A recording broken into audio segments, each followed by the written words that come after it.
Supreme court ಮುಖ್ಯ ನ್ಯಾಯಮೂರ್ತಿ D Y Chandrachud ಈ ದೇಶದ ಪ್ರಧಾನಿಗೆ ಪ್ರಜಾಸತ್ತೆ ಮತ್ತು ಸಂವಿಧಾನದ ಅರ್ಥ ಮಾಡಿಸೋಕೆ ಯತ್ನಿಸಿದ್ದಾರೆ. ಮೋದಿ ಹೆಸರನ್ನ ತೆಗೆದುಕೊಳ್ಳದೆ ಸಿಜಿಐ ಲೋಕತಂತ್ರ ಮತ್ತು ಸಂವಿಧಾನದ ಬಗ್ಗೆ ಪಾಠ ಮಾಡಿದ್ದಾರೆ. ಕೆಂಪುಕೋಟೆಯ ಭಾಷಣದಲ್ಲಿ ಪ್ರಧಾನಿ ಮೋದಿ ದೇಶದ ಪ್ರಮುಖ ಸಮಸ್ಯೆಗಳ ಬಗ್ಗೆ ಚಕಾರವೆತ್ತದೆ ಸುಮಾರು 2 ತಾಸು ಮಾತಾಡಿದ್ರು. ಮೋದಿ ಭಾಷಣ ಕೇಳಿದ ಬಳಿಕ ಸುಪ್ರೀಂ ಕೋರ್ಟ್ ವಕೀಲರ ಪರಿಷತ್ ಆಯೋಜಿಸಿದ್ದ ಸ್ವಾತಂತ್ರ್ಯೋತ್ಸವ ಕಾರ್ಯಕ್ರಮದಲ್ಲಿ ಚಂದ್ರಚೂಡ್ ಮಾತನಾಡಿದ್ರು. ಭಾಷಣದಲ್ಲಿ ಅವರು ಬಡತನಕ್ಕಿಂತ ಕೆಡುಕು ಮತ್ತೊಂದಿಲ್ಲ ಅನ್ನೋ ಸಂತ ತಿರುವಳ್ಳವರ್ ಮಾತನ್ನ ಉಲ್ಲೇಖಿಸಿದ್ರು. ಅಂಬೇಡ್ಕರ್ ಮತ್ತೆ ಚಿಂತಿಸಿದ್ದ ಸಾಂವಿಧಾನಿಕ ಸವಾಲೇ ಅದಾಗಿತ್ತು. ಸಾಂವಿಧಾನಿಕ ಮೌಲ್ಯ ಮತ್ತು ಸ್ವಾತಂತ್ರ್ಯದ ಹಿರಿಮೆಯನ್ನ ಜೋಡಿಸಿ ಚಂದ್ರಚೂಡ್ ಮಾತಾಡಿದ್ರು. Tiruvalluvar, in his classical Tirukural, used 3 phrases. Inmayin, innatatu, yadenin, what is worse than poverty? That's the constitutional question which Dr. Ambedkar asked us. What is worse than poverty? ಸ್ವಾತಂತ್ರ್ಯವನ್ನ ಹಗುರವಾಗಿ ಪರಿಗಣಿಸಬಾರದು ಅನ್ನೋದಕ್ಕೆ ನೆರೆಯ ಬಾಂಗ್ಲಾದೇಶದಲ್ಲಿನ ವಿದ್ಯಮಾನಗಳು ಸ್ಪಷ್ಟ ಎಚ್ಚರಿಕೆಯಾಗಿದೆ ಅಂತ ಚಂದ್ರಚೂಡ್ ಅಭಿಪ್ರಾಯಪಟ್ಟರು. Our constitution made the choice for us. We chose in 1950 the uncertainty of freedom. And what is happening today, say in Bangladesh, is a clear reminder of us how precious liberty is for us.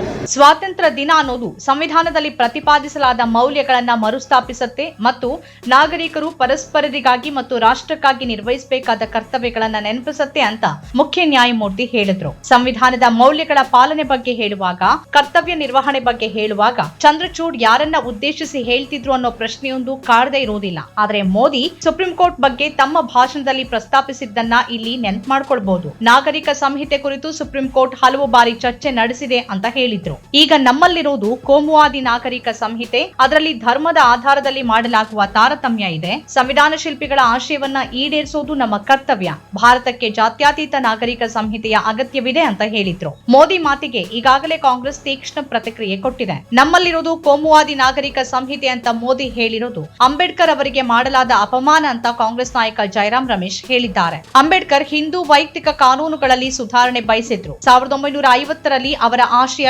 ಈಡೇರಿತ್ತು. ಆದ್ರೆ ಈ ಸುಧಾರಣೆಗಳನ್ನ RSS ಮತ್ತು ಜನಸಂಘ ಬಲವಾಗಿ ವಿರೋಧಿಸಿದ್ವು ಅಂತ Jairam Ramesh ex post ನಲ್ಲಿ ನೆನಪಿಸಿದ್ದಾರೆ. ಭಾಷಣದಲ್ಲಿ Modi supreme court ವಿಚಾರವನ್ನ CJI ಎದುರು ಪ್ರಸ್ತಾಪಿಸಿದ ಬಳಿಕ ಚಂದ್ರಚೂಡ್ ಅವರು ಸಂವಿಧಾನ ಮತ್ತು ಸ್ವಾತಂತ್ರ್ಯ ಕುರಿತು ಮಾತಾಡಿದ್ದಾರೆ. ಆಡಳಿತ ಸುಧಾರಣೆ ಬಗ್ಗೆ ಮಾತನಾಡ್ತಾನೂ ಮೋದಿ ನ್ಯಾಯ ವ್ಯವಸ್ಥೆಯ ಸುಧಾರಣೆ ಬಗ್ಗೆ ಹೇಳಿದ್ರು. ಮೋದಿಯ ಈ ಮಾತುಗಳ ಬಳಿಕವೇ ಚಂದ್ರಚೂಡ್ ಅವರು ಸ್ವಾತಂತ್ರ್ಯವನ್ನ ಹಗುರವಾಗಿ ಪರಿಗಣಿಸಿದ್ರೆ ಏನಾಗತ್ತೆ ಅನ್ನೋದಕ್ಕೆ ಬಾಂಗ್ಲಾದಲ್ಲಿನ ಸ್ಥಿತಿ ನಿದರ್ಶನ ಅಂತ ಹೇಳಿರೋದು. ಮೋದಿಗೆ ಅಧಿಕಾರಕ್ಕೆ ಬಂದಾಗಿನಿಂದಲೂ ಒಂದು ಆಸೆ ಇದ್ದಂತಿದೆ. ಎಲ್ಲ ಸಾಂವಿಧಾನಿಕ ಸಂಸ್ಥೆಗಳಲ್ಲಿನ ನೇಮಕದ ಮೇಲೂ ಹಿಡಿತ ಸಾಧಿಸಲಾಗಿದ್ದು, ನ್ಯಾಯಾಂಗದಲ್ಲಿನ ನೇಮಕವನ್ನು ಪರೋಕ್ಷವಾಗಿ ಸರ್ಕಾರದ ಕೈಗೆ ತೆಗೆದುಕೊಳ್ಳೋಕೆ ಅವರು ಬಯಸಿದ್ದಾರೆ. ಹಾಗಾಗಿನೇ ಈಗಿರುವ ಕೊಲಿಜಿಯಂ ವ್ಯವಸ್ಥೆಯನ್ನ ವಿರೋಧ ಮಾಡ್ತಿರೋದು ಮತ್ತು ನ್ಯಾಷನಲ್ ಜುಡಿಷಿಯಲ್ ಅಪಾಯಿಂಟ್ಮೆಂಟ್ಸ್ ಕಮಿಷನ್ ತರೋಕೆ ಅವರು ಪ್ರಯತ್ನ ಮಾಡ್ತಿರೋದು. ಜಸ್ಟಿಸ್ ಚಂದ್ರಚೂಡ್ ಅವರು ಮಾತನಾಡುವಾಗ ಇದೆಲ್ಲವೂ ಅವರ ಗಮನದಲ್ಲಿ ಇದ್ವಾ? ಬಹುಶಃ ಇದೇ ಕಾರಣದಿಂದಲೇ ಅವರು ಸ್ವಾತಂತ್ರ್ಯ ಬಂದ ಸಂದರ್ಭದಲ್ಲಿನ ಸ್ಥಿತಿಯ ಬಗ್ಗೆ ನೆನಪು ಮಾಡಿದ್ದಿರಬಹುದು. ಸ್ವಾತಂತ್ರ್ಯವನ್ನ ಲಘುವಾಗಿ ತೆಗೆದುಕೊಳ್ಳೋದು ತುಂಬಾ ಸುಲಭ. ಆದ್ರೆ ಸ್ವಾತಂತ್ರ್ಯ ಎಷ್ಟು ಅಮೂಲ್ಯವಾದದ್ದು ಅನ್ನೋದನ್ನ ನೆನಪಿಸ್ಕೊಳ್ಳೋಕೆ ಸ್ವಾತಂತ್ರ್ಯ ಹೋರಾಟ ಮತ್ತು ತುರ್ತು ಪರಿಸ್ಥಿತಿಯ ದಿನಗಳ ಕಡೆ ನೋಡೋದು ಮುಖ್ಯವಾಗಿದೆ ಅಂತ ಚಂದ್ರಚೂಡ್ ಹೇಳಿದ್ರು.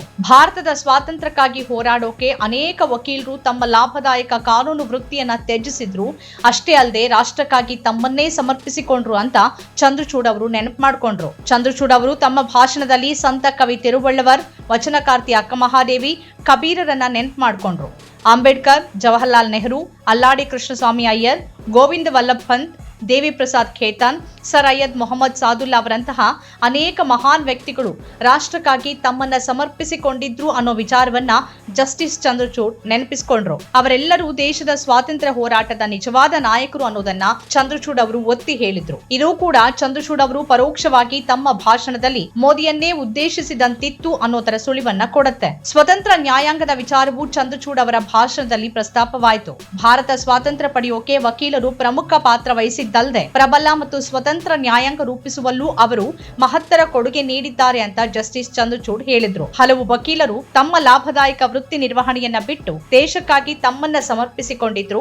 ಭಾರತ ಸ್ವಾತಂತ್ರ್ಯ ಪಡೆಯೋಕೆ ಅವರು ನಿರ್ಣಾಯಕ ಪಾತ್ರ ವಹಿಸಿದ್ದು, ಸ್ವತಂತ್ರ ನ್ಯಾಯಾಂಗ ರೂಪಿಸುವಲ್ಲಿಯೂ ಮಹತ್ತರ ಸ್ಥಾನ ನಿಭಾಯಿಸಿದ್ದಾರೆ ಅಂತ ಹೇಳಿದ್ರು. ವಕೀಲರು ಮತ್ತು ನ್ಯಾಯವಾದಿ ವರ್ಗದ ಕೆಲಸ ಸ್ವಾತಂತ್ರ್ಯ ಪಡೆಯೋದ್ರೊಂದಿಗೆ ಮುಗಿಲಿಲ್ಲ. ಸ್ವಾತಂತ್ರ್ಯದ ಬಳಿಕವೂ ವಕೀಲರು ಮತ್ತು ನ್ಯಾಯವಾದಿ ವರ್ಗ ರಾಷ್ಟ್ರದಲ್ಲಿ ಸಕಾರಾತ್ಮಕ ಶಕ್ತಿಯಾಗಿ ನಿರಂತರತೆ ಕಾಯ್ದುಕೊಂಡಿದೆ. ಹೇಳಿದ್ದಾರೆ. ಜನರ ಘನತೆ ಮತ್ತು ಹಕ್ಕುಗಳನ್ನ ಎತ್ತಿ ಹಿಡಿಯುವಲ್ಲಿ ನ್ಯಾಯಾಲಯದ ಪಾತ್ರ ಅತ್ಯಂತ ಪ್ರಮುಖವಾಗಿದೆ ಅಂತ ಚಂದ್ರಚೂಡ್ ಅಭಿಪ್ರಾಯಪಟ್ಟರು. ನ್ಯಾಯಾಲಯಗಳ ಆತ್ಮಸಾಕ್ಷಿಯನ್ನ ಎತ್ತಿ ಹಿಡಿಯುವಲ್ಲಿ ನ್ಯಾಯವಾದಿ ವರ್ಗ ನಿರ್ಣಾಯಕ ಕೆಲಸ ಮಾಡುತ್ತೆ ಅಂತ ಸಿಜೆಐ ಹೇಳಿದ್ರು. ನ್ಯಾಯಾಲಯಗಳ ಕೆಲಸದಲ್ಲಿ ಸಾಮಾನ್ಯ ಭಾರತೀಯರು ದಿನನಿತ್ಯ ಜೀವಿಸುವ ಯಾತನಾಮಯ ಬದುಕು ಕಾಣುತ್ತೆ ಅಂತ ನಾನು ನನ್ನ ಕೈಯನ್ನ ಎದೆ ಮೇಲಿಟ್ಟು ಹೇಳ ಬಯಸ್ತೀನಿ ಅಂತ ಹೇಳಿದ್ರು. ಸುಪ್ರೀಂ ಕೋರ್ಟ್ ನಲ್ಲಿ ಗ್ರಾಮದಿಂದ ಮೆಟ್ರೋ ಸಿಟಿವರೆಗೆ ಎಲ್ಲಾ ಧರ್ಮ, ಪ್ರಾಂತ್ಯ, ಜಾತಿ ಮತ್ತು ಜನಾಂಗದ ಜನ ನ್ಯಾಯ ಕೋರಿ ಬರ್ತಾರೆ. ಈ ಜನರಿಗೆ ವಕೀಲ ಸಮುದಾಯ ನ್ಯಾಯ ಕೊಡಿಸೋಕೆ ಮಾಡುವ ಕೆಲಸ ಯಾವುದಕ್ಕೂ ಕಡಿಮೆ ಇಲ್ಲ ಅಂತ ಚಂದ್ರಚೂಡ್ ಅವರು ಹೇಳಿದ್ರು. ಜಸ್ಟಿಸ್ ಚಂದ್ರಚೂಡ್ ಅವರು ನಿಜವಾಗಿಯೂ ತಾವು ಹೇಳಬೇಕಿರುವುದನ್ನ ಹೇಳೋಕೆ ಪ್ರಯತ್ನಿಸ್ತಾರೆ. ಸುಪ್ರೀಂ ಕೋರ್ಟ್ ಮುಖ್ಯ ನ್ಯಾಯಮೂರ್ತಿ ಹುದ್ದೆಯ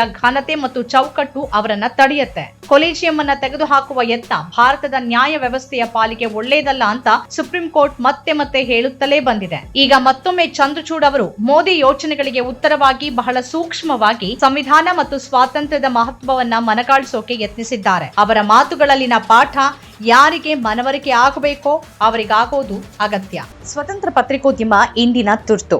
ಅದನ್ನ ವಾರ್ತಾ ಭಾರತಿ ಮಾಡ್ತಾ ಇದೆ. ನಮ್ಮ ಚಾನೆಲ್ ಅನ್ನ ಸಬ್ಸ್ಕ್ರೈಬ್ ಮಾಡೋದ್ರ ಜೊತೆಗೆ ಬೆಲ್ ಐಕಾನ್ ಒತ್ತಿ ನಮ್ಮನ್ನ ಬೆಂಬಲಿಸಿ. ಹಾಗೆ ನಮ್ಮ ಕಾರ್ಯಕ್ರಮಗಳನ್ನ ಲೈಕ್ ಮಾಡಿ, ಕಮೆಂಟ್ ಮಾಡಿ, ಅದನ್ನ ಬೇರೆಯವರಿಗೂ ಕೂಡ ಶೇರ್ ಮಾಡಿ. ಹೀಗೆ ನೀವು ಮಾಡಿದಾಗ ನಮ್ಮ ಚಾನೆಲ್ ಮತ್ತಷ್ಟು ಜನರಿಗೆ ತಲುಪತ್ತೆ. ಆ ಮೂಲಕ ನಮಗೆ ಸಹಕಾರ ಆಗುತ್ತೆ. ಇದು ನೀವು ಯಾವುದೇ ಖರ್ಚಿಲ್ಲದೆ ಮಾಡಬಹುದಾದ ಸಹಕಾರ.